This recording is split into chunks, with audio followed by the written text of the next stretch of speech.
Students, vector space में हम new topic आज कर रहे हैं लीनियर स्पैन। तो सबसे पहले हम इस डेफिनेशन को अंडरस्टैंड करते हैं कि लीनियर स्पैन होता क्या है। स्टूडेंट, आपके पास एक वेक्टर स्पेस वी में एन वेक्टर्स हैं, वी आईज। तो ये आपके पास इन एन वेक्टर्स का लीनियर कॉम्बिनेशन है। लीनियर कॉम्बिनेशन क्या होता है? लीनियर कॉम्बिनेशन होता है sum of the scalar multiples. Scalar कहां से आते हैं? फील्ड से आते हैं।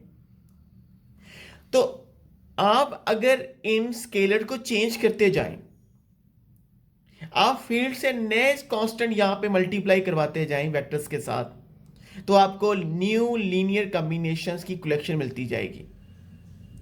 और आप इन तमाम कलेक्शन को आप इकट्ठा कर लें और इन लीनियर कॉम्बिनेशंस की ऑल कलेक्शन जो होगी क्या कहलाएगी? Linear span of S. यानी कि लीनियर स्पैन में क्या होता है? The collection of all such linear combination, कि जितनी भी लीनियर कॉम्बिनेशन बनती है उन तमाम की जो कलेक्शन होगी वो बेसिकली कहलाएगी लीनियर स्पैन ऑफ एस। और उसको डिनोट किससे करते हैं? स्पैन ऑफ एस से डिनोट करते हैं। नेक्स्ट हमारा थ्योरम है, prove that span v1 v2 up to so on vn is a subspace of v where vi's are any vector in v। आपने ये प्रूफ करना है कि अगर आप इन वेक्टर्स का लीनियर स्पैन लें, और जो लीनियर स्पैन होगा वो बेसिकली क्या होगा? वेक्टर स्पेस v की सबस्पेस होगी। देखिए, सबस्पेस के लिए सबसे पहली बात तो है कि एक सेट किसी भी वेक्टर स्पेस की सबस्पेस उस वक्त होता है सबसे पहले वो सेट वेक्टर स्पेस का सबसेट हो। और आप देखिए स्पैन में क्या है, इन वेक्टर्स का स्पैन क्या है? इन वेक्टर का span the collection of all linear combination है। और याद रखिएगा, the collection of all such linear combination जो है वो वी में मौजूद है, क्योंकि वी आपके पास क्या है? वेक्टर स्पेस है। तो आप इन वेक्टर्स की जितनी भी कलेक्शन, ऑल लीनियर कॉम्बिनेशन की कलेक्शन कर लें तो वो सारी की सारी वी में पड़ी हुई है। पहली बात तो ये क्लियर है कि इन वेक्टर्स का जो स्पैन है वो वी का सबसेट है। इस बारे में तो कोई दो राय नहीं है। तो सबसे पहली बात तो ये है कि span of v1 v2 up to so on vn is a subset of vector space v। अब आपने प्रूफ क्या करना है? प्रूफ ये करना है कि जो स्पैन है इन वेक्टर्स का, ये वेक्टर स्पेस v की क्या कहलाता है? सबस्पेस कहलाता है। अब सबस्पेस प्रूफ करने के लिए आपके पास जो सबसे पहली कंडीशन होती है वो ये होती है कि स्पैन में जीरो मौजूद होना चाहिए। हमने सबसे पहले ये प्रूफ करना है, क्या zero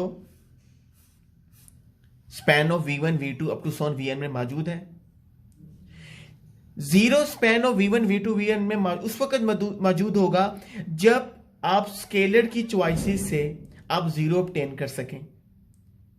student, zero span of V I's को बिलोंग करता है। कैसे? क्योंकि आप जीरो को आप क्या कर सकते हैं? आप जीरो को लिख सकते हैं zero into v1 plus zero into v2 up to so on plus zero into vn। तो स्टूडेंट, जीरो को आप इन वेक्टर्स की लीनियर कॉम्बिनेशन से ऑब्टेन कर सकते हैं अगर आप तमाम ही स्केलर की जगह पे क्या लगा दें? जीरो लगा दें। इसका मतलब क्या है? इसका मतलब यह है कि जो जीरो है that it belongs to span of V I. तो क्लास पहली कंडीशन तो फुलफिल हो गई कि जीरो जो है वो स्पैन ऑफ वी आई को बिलोंग करता है। इसके बाद स्टूडेंट हमने प्रूफ क्या करना है? इसके बाद हमने दो कंडीशन हमने प्रूफ करनी है कि एक तो स्पैन ऑफ वी आईज में वेक्टर एडिशन होल्ड करती है, और एक तो स्पैन ऑफ वी आईज में स्केलर मल्टीप्लिकेशन होल्ड करती है। तो हम ऐसा करते हैं, सेकंड प्रॉपर्टी के दो पार्ट हैं। पहला आपके पास है वेक्टर एडिशन है। आप वेक्टर एडिशन के लिए सबसे पहली बात तो यह है कि आप दो वेक्टर्स लेंगे, एक आप v लेंगे और एक v डैश लेंगे। कहां से लेंगे? स्पैन ऑफ vi से लेंगे। अब ये वेक्टर अगर स्पैन वी आई के स्पैन से हैं, इसका मतलब है इन वेक्टर्स को हम वी वन वी आईज की लीनियर कॉम्बिनेशन से ऑब्टेन कर सकते हैं। से वी आपके पास क्या है, A one V one plus A two V two up to so on plus A N V N. और वी डैश वेक्टर कैसा है, आप स्केलर को चेंज कर दें, यहां पे कर दें A one dash V one plus क्या होगा A two dash V two up to so on plus A N dash into आपके पास क्या होगा वी एन। तो क्लास वेक्टर एडिशन हमने प्रूफ करनी है कि वो भी स्पैन और वी आई को बिलोंग करती है। तो हम क्या करते हैं, वी और वी आई डैश को क्या करते हैं, ऐड कर देते हैं। जब ऐड करेंगे तो करस्पॉन्डिंग एलिमेंट्स हम ऐड कर रहे हैं, वी वन कॉमन लेते जाएंगे, तो ये आपके बनेगा ए वन प्लस क्या होगा ए वन डैश वी वन। उसके बाद आपके पास क्या होगा ए टू प्लस क्या होगा ए टू डैश इंटू क्या होगा V two up to so on. और फिर आपके पास क्या होगा ए एन प्लस क्या होगा ए एन डैश इंटू आपके पास क्या होगा V N. Class A one और ए वन डैश का सम क्या है, ये कहां से, क्योंकि आपको पता है कि ए वन फील्ड का मेंबर है, ए वन डैश भी फील्ड का मेंबर है, और जब सम करेंगे वो भी फील्ड का मेंबर है, उसी फील्ड का मेंबर होगा। तो आप कह सकते हैं कि जो ए वन और ए टू डैश का सम जो है वो किसके इक्वल है, वो बी वन के इक्वल है। और ए टू और प्लस ए टू डैश का सम किसके बराबर है, बी टू के बराबर है। और ए एन डैश का सम किसके बराबर है, बी एन के बराबर है। तो हम जनरली लिख देते हैं ए आई और ए आई डैश का सम किसके बराबर है, बी आई। तो हमारे पास ये बन जाएगा B one V one plus क्या होगा B two V two up to so on plus B N V N. इसका मतलब ये कि V one V plus V dash span और वी आई को क्यों बिलोंग करता है, क्योंकि वी और वी डैश का सम भी वी वन वी टू और वी एन की लीनियर कॉम्बिनेशन से ऑब्टेन हो रहा है। इसका मतलब क्या हुआ, इसका मतलब ये हुआ कि V plus V dash belongs to span of V I. तो पहली आपके पास सेकंड की पहला केस तो फुलफिल हो गया। अब आपके पास है स्केलर मल्टीप्लिकेशन। अब स्केलर मल्टीप्लिकेशन के लिए हम क्या करेंगे, स्केलर मल्टीप्लिकेशन के लिए सबसे पहले हम ऐसा करते हैं कि एक सेट वी ले लेते हैं, कहां से, स्पैन से, स्पैन ऑफ वी आई से। वी अगर स्पैन ऑफ वी आई से को बिलोंग करता है तो वी का स्ट्रक्चर क्या है, वी का स्ट्रक्चर है A one V one A two V two up to so on plus A N V N. और आप एक फील्ड से एक स्मॉल के ले लें जो कैपिटल के फील्ड को बिलोंग करता है, के स्मॉल के इज अ स्केलर, और आप क्या करें, आप स्केलर को वी से मल्टीप्लाई करते हैं। तो के ए वन से मल्टीप्लाई होगा तो के ए वन होगा V one, K A two V two up to so on plus K A N V N. तो k इंटू ए वन क्या होगा, एन अदर स्केलर, और ये भी उसी फील्ड से आ रहा है, क्योंकि फील्ड आपको पता है कि 11 प्रॉपर्टी फील्ड में आपने पढ़ चुके हैं कि फील्ड में 11 प्रॉपर्टीज होती हैं। अब बिलियन ग्रुप होता है अंडर मल्टीप्लिकेशन, तो क्लोज होता है अंडर मल्टीप्लिकेशन। अगर के कैपिटल के से बिलोंग कर रहा है, ए वन कैपिटल के से बिलोंग कर रहा है, तो इनका जो प्रोडक्ट होगा वो भी कैपिटल के से बिलोंग करेगा। अब ये मेंबर्स कहां से आ रहे हैं, ये मेंबर फील्ड से आ रहे हैं। यहां पे जो के आई ए आई है किसको बिलोंग करता है, कैपिटल के को बिलोंग करता है। इसका मतलब क्या हुआ, इसका मतलब ये हुआ कि अगर आप स्पैन से लेते हैं, स्केलर से मल्टीप्लाई कराते हैं, तो स्केलर मल्टीपल भी के इंटू वी भी किसको बिलोंग कर रहा है, स्पैन ऑफ वी आई को बिलोंग कर रहा है। इसका मतलब क्या हुआ, इसका मतलब ये हुआ कि span of V I is a subspace of V. Student, अगर S आपके पास एक एम्प्टी सेट है, then what is the span of S। सबसे पहले तो आपको यह पता होना चाहिए कि स्पैन ऑफ S क्या होता है। अभी आपको मैंने बताया है, it is a collection of all linear combination from the vectors in S। यानी कि जितनी भी लीनियर कॉम्बिनेशन बन रही है S के वेक्टर से, उन तमाम वेक्टर्स की जो लीनियर कॉम्बिनेशन है उसकी कलेक्शन कहलाती है स्पैन ऑफ S। और दूसरे नंबर पे अभी हमने एक थ्योरम प्रूव किया है कि span of S is a subspace of a vector space V। Span of S, अब आप हमारे पास एक एम्प्टी सेट का स्पैन क्या होता है। सबसे पहले मैं आपको एक एग्जांपल लेता हूं। मैं यहां पे एस में एक एलिमेंट ले रहा हूं 1 and 1। आप स्पैन ऑफ एस आपके पास क्या होगा। देखिए, अगर आप इस 1 1 के जितने भी लीनियर कॉम्बिनेशन लेंगे,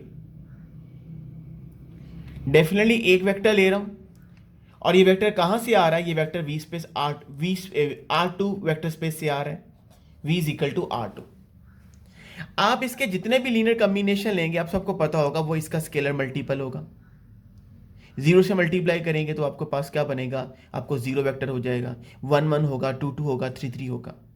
ज्योमेट्रिकली ये क्या है, स्पैन ऑफ एस क्या होगा। ज्योमेट्रिकल स्पैन ऑफ एस आपके पास क्या है, आपके पास एक प्लेन है, क्योंकि हम R2 को डिस्कस कर रहे हैं, और हमारे पास एक लाइन होगी जो पहले और तीसरे क्वाड्रेंट को बाइसेक्ट करेगी, ओरिजिन से पासवर्ड होगी। ओरिजिन से पासवर्ड क्यों होगी, क्योंकि जब आप 1 1 को 0 से मल्टीप्लाई करेंगे तो आपको नल वेक्टर मिलेगा, और ये आप यहां पे आपके पास नल वेक्टर मौजूद है, विच इज अ 0 0। दूसरी बात तो ये है कि आप जितने भी इसके लीनियर कॉम्बिनेशन की जितनी भी कलेक्शन इकट्ठी कर लेंगे, वो आपके पास क्या होगी, सब स्पेस होगी, वेक्टर स्पेस वी की। तो खैर, आप अगर एस आपके पास एक ही एलिमेंट ले रहे हैं R2 से, तो स्पैन ऑफ एस आपके पास क्या है, this is the line that is passing through the origin. और एक बात याद रखिएगा, ये एक ही एलिमेंट यहां पर ये कभी भी R2 को स्पैन नहीं करेगा, सिर्फ आपको एक लाइन मिल रही है। लेकिन अगर हम एस में ले लेते हैं, दो वेक्टर्स ले लेते हैं, एक में 1 2 ले रहा हूं और एक में 3 1 ले रहा हूं, क्लास अब स्पैन ऑफ एस क्या होगा, ज्योमेट्रिकली क्या होगा, या मैथमेटिकली आप स्पैन ऑफ एस को कैसे एलेबोरेट करेंगे। क्लास, अगर एस में 2 इंडिपेंडेंट एलिमेंट्स हैं तो R2 का हर एक एलिमेंट इनके लीनियर कॉम्बिनेशन से ऑब्टेन हो जाएगा।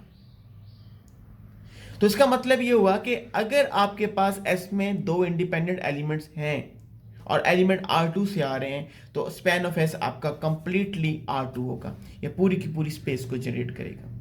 लेकिन अगर इसमें एक ही एलिमेंट है तो ये आपको पास क्या होगी, सिर्फ एक ही लाइन होगी जो ओरिजिन से गुजरेगी और पहले और तीसरे क्वाड्रेंट को बाइसेक्ट करेगी। लेकिन अब जो क्वेश्चन अराइज हुआ है वो ये है कि अगर आपके पास एक सेट एम्प्टी सेट है, इसमें एलिमेंट नहीं है, तब स्पैन ऑफ एस क्या होगा। अगर एक सेट में एलिमेंट नहीं है तो स्पैन ऑफ एस आपके पास क्या होगा, this is the null space. देखिए, मैंने 2 वर्ड्स यहां पे इस्तेमाल किए, नल स्पेस, क्योंकि स्पैन जो होता है basically this is a subspace of a vector space V. और आप नोट करें कि आपके पास इसमें वेक्टर स्पेस की तमाम प्रॉपर्टी सेटिस्फाई होती हैं। तो ये बात अपने माइंड में ना रखिएगा कि अगर एस एम्प्टी सेट है तो स्पैन ऑफ एस अभी आपके पास एम्प्टी सेट होगा, बिल्कुल ऐसा नहीं है। हम इसको नल स्पेस बोलते हैं, और नल स्पेस की डायमेंशन आप हमारे पास क्या होती है, 0 होती है। जैसे कि अगर सेट एस है, अगर मैं उसमें एक एलिमेंट ले लूं तो स्पैन ऑफ एस आपके पास क्या होगा, स्पैन ऑफ एस आपके पास पूरी की पूरी रियल लाइन हो जाएगी, कि इस सेट से आप पूरी की पूरी लाइन को आप स्पैन कर सकते हैं। नेक्स्ट रिजल्ट है, if S be the subspace of a vector space V, then span S is a subspace of V containing S. Previous theorem में आपने ये प्रूफ कर चुके हैं कि span of S is a subspace of V. Theorem के इस part में, फर्स्ट पार्ट में हम सिर्फ इतना प्रूफ करेंगे, span of S containing S, कि स्पैन ऑफ एस एस को कंटेन करता है। स्पैन ऑफ एस एस को कंटेन का मतलब क्या है, S is a subset of span of S, यानी कि एस के जो मेंबर्स हैं वो स्पैन ऑफ एस के भी मेंबर्स हैं। सबस्पेस वाला पोर्शन तो आप पुराना लिखेंगे। अब S subset of span of S के लिए आप क्या करेंगे? हम ऐसा करते हैं, पहले हम एस को एम्प्टी सेट ले लेते हैं। एस में एम्प्टी, नो एलिमेंट। अगर एस में एम्प्टी सेट है, ये भी पढ़ चुके हैं, स्पैन ऑफ एस आपके पास क्या होगा? नल स्पेस होगी। और यहां पे आपके पास क्या हुआ? S subset of span of S. और अगर स्टूडेंट आप एस एम्प्टी सेट नहीं लेते, S is non empty set, तो इसका मतलब है कि एस स्पैन ऑफ एस का सबसेट कब होगा? जब एस का हर एक एलिमेंट स्पैन ऑफ एस में भी मौजूद है। स्पैन ऑफ एस में क्या है? It contains the collection of all the linear combination of vectors in S. Collection of all the linear combination of vectors in S. हम ऐसा करते हैं, अगर एस नॉन एम्प्टी है तो वी हम एस से ले लेते हैं। अगर वी एस को बिलोंग कर रहा है, डेफिनेटली वी को हम लिख सकते हैं वन डॉट वी। ये वी की लीनियर कॉम्बिनेशन है, स्केलर मल्टीपल। तो ये किसको बिलोंग कर रहा है? स्पैन ऑफ एस को। इसका मतलब है कि एस का जो मेंबर है वो स्पैन ऑफ एस का भी मेंबर है। तो यहां से क्या कंक्लूड हुआ कि S is a subset of span of S. अब सेकंड पोर्शन क्या है? नेक्स्ट आप इस थ्योरम का, if W is a subspace of V containing S, then space span of S subset of W, कि स्पैन ऑफ S जो होता है वो W को कंटेन करता है। हम ये भी कह सकते हैं कि span of S is the smaller subspace of V containing S। तो इस थ्योरम के प्रूफ की तरफ चलते हैं। थ्योरम की स्टेटमेंट क्या है सेकंड पार्ट की? W is a subspace of V containing S। W S को कंटेन कर रहा है। इसका मतलब क्या है? S is a subset of W। एक तो ये है, और यहां पे क्या गिवन है? W आपके पास क्या है? W आपके पास सबस्पेस है, और आपने प्रूफ क्या करना है? और दूसरी बात याद रखिएगा, W is a subspace of V containing S। S तो मैंने लिख लिया, और W आपके पास सबस्पेस है। आपने प्रूफ क्या करना है? आपने प्रूफ ये करना है कि span of S subset of W। Span of S W का कब सबसेट होगी? जब जितने भी S के वेक्टर्स के लीनियर कॉम्बिनेशंस पड़े हुए हैं, the collection all the linear combination S, और वही लीनियर कॉम्बिनेशन अगर W में भी मौजूद होंगे तो आपके पास स्पैन ऑफ S W का क्या होगा? सबसेट हो जाएगा। तो हम स्टार्ट यहां से करते हैं, S is a subset of W। हम ऐसा करते हैं, S से कुछ एलिमेंट ले लेते हैं। हम कहते हैं let U1 U2 up to so on UR, these element belongs to S। अगर ये एलिमेंट S को बिलोंग कर रहे हैं तो डेफिनेटली ये element U1 up to so on UR ये W को भी बिलोंग करेंगे, क्योंकि S के जो एलिमेंट्स हैं वो W के भी एलिमेंट्स हैं। अब W क्या है? W is a subspace. Subspace क्या होती है? It is also vector space. Criteria क्या होता है? क्राइटेरिया ये होता है वेक्टर एडिशन होल्ड होती है, स्केलर मल्टीप्लिकेशन होल्ड होती है। इसका मतलब है कि अगर W सबस्पेस है, इसका मतलब ये होगा कि vector addition holds in W as W is subspace. और इसके अलावा scalar multiplication hold in W y as W is subspace. इसका मतलब यह हुआ कि all the collection of linear combination of U1 U2 UR belongs to W। अब इन्हीं वेक्टर्स की, क्योंकि आपने पढ़ा हुआ है कि आपके पास जो होता है स्पैन ऑफ एस क्या होता है? एस जो होता है वो स्पैन ऑफ एस का सबसेट होता है। और स्पैन ऑफ एस में क्या होता है, इन वेक्टर्स की सारी collection of linear combination span of S में मौजूद है, और यही सारी की सारी collection of linear combination of these vector also belongs to W.